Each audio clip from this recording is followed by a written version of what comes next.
Oke, Pak, dalam sidang pra peradilan ini kan Peggy tidak dihadirkan, gitu dari Polda Jabar. Kalau tanggapan? Kenapa? Dihadirkan? Tidak dihadirkan. Tidak dihadirkan. Iya, tidak. Polda Jabar tidak menghadirkan saksi, hanya ahli semua.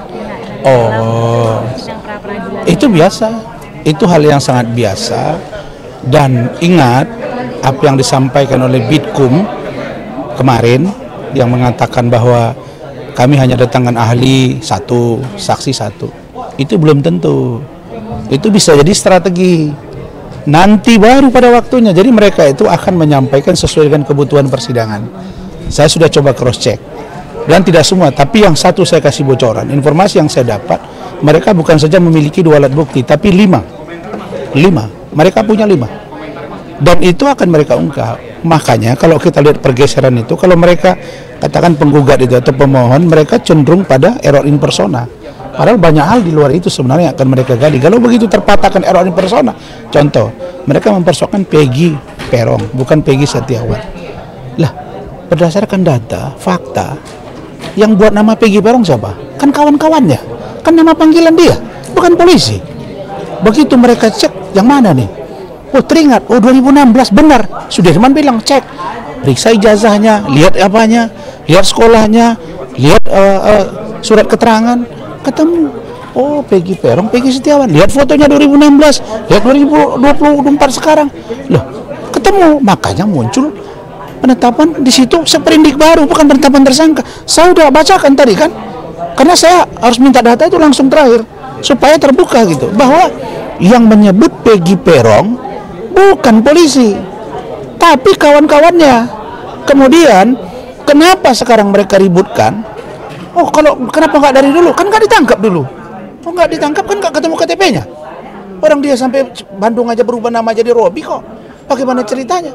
Nah begitu dilihat, di cross check, oh dia dapat dan dia udah ngaku. Contoh, ini Facebookmu, iya kan pakai bahasa Sunda tuh, pakai bahasa Jawa ini. Dia ngaku tuh, dia punya Facebook. Nah, dilihat. Nah, jadi sekarang bagaimana membuktikan benar tidak Peggy Peron atau Peggy Setiawan? Saya kira Polda mudah untuk menjawab itu. Tapi dalam penetapan tersangka ini kan sebenarnya alat buktinya hanya saksi aja Pak ya?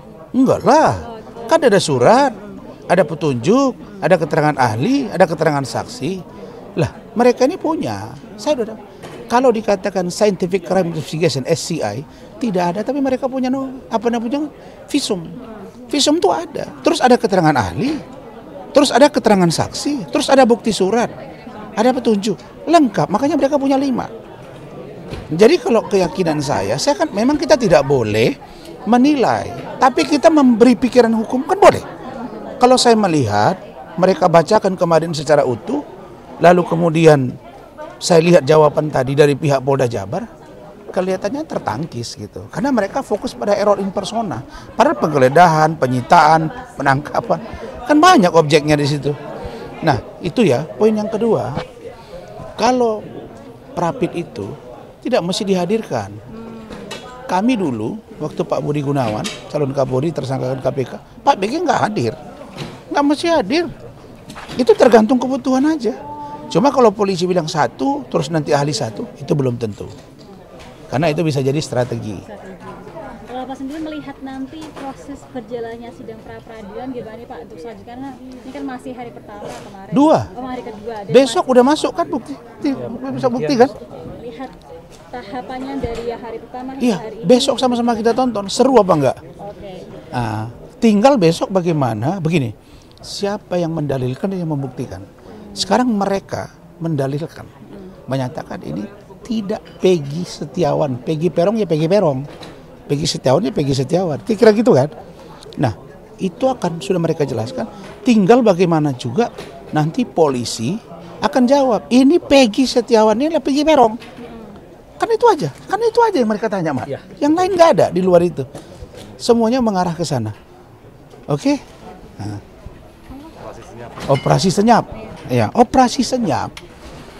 Saya kok melihat kesininya iya makin terasa. Dulu ini cerita katanya anak jenderal, cucu jenderal, anak bupati, iya kan? Saya yang kanter, clear. Bergeser lagi sekarang Polri. Dan ada permintaan TPF. Ada Presiden dah turun tangan bilang diusut, di transparan, polisi, Kapolri sudah bicara. Masih aja. Asal udah dukung kita kayak Ibu Elsa dihajar lagi. Saya menduga ini ada apa? Sekarang Bung Aiman dihajar. Maksudnya apa ini? Ini kasus sederhana. Justru yang meninggal itu yang harus diperhatikan. Ini kan masih hidup orang ini. Ini yang udah mati kok dibiarin. Bela lah dia. Kok dihajar habis-habisan bahwa Pak Rudiana ini, Pak ini, saya, Bu Elsa, nenek-nenek. Aduh, kita bingung. Artinya apa? Saya menduga. Sudahlah, maka saya bilang, Pak Kapolri yang tegar. Bapak maju terus. Kita dukung Bapak, karena Bapak mampu. Dan Bapak berhasil.